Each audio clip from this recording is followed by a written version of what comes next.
महालक्ष्मी कवचम्।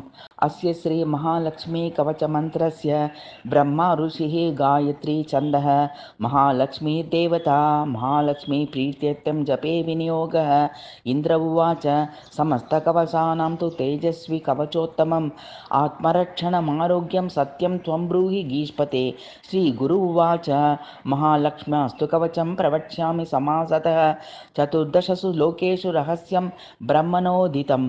ब्रह्म उवाच शिरो मे विष्णुपत्नी च ललाटमृतोद्भवा चक्षुषी सुविशालाक्षी श्रवणे सागराम्बुजा घ्राणं पातु वरारोह जिह्नामान्मायुरूपिणी मुखं पातु महालक्ष्मी कंठं वैकुण्ठवासिनी स्कन्दो मे जानकी पातु भुजौ भार्गवनन्दिनी बाहुदो द्रविणी पातु करौ हरिवराङ्गना वक्षः पातु च श्रीदेवी हृदयं हरिसुन्दरी कृचिं च वैष्णवी पातु नाभिं भुवनमातृका कटिं च पातु वाराही शक्तिनी देवदेवता उरु नारायणी पातु जानुनी चन्द्रसोदरी इंदिरा पातु जङ्गे मे पातु भक्त नमस्कृता नकां तेजस्विनी पातु सर्वांगं करुणामयी ब्रह्मणा लोकरक्षार्थं निर्मितं कवचं श्रियः ये पठन्ति महात्मानस्ते च धन्या जगत्त्रये कवचेनावृताङ्गानां जनानां जयदा सदा मातेव सर्वसुखदा भव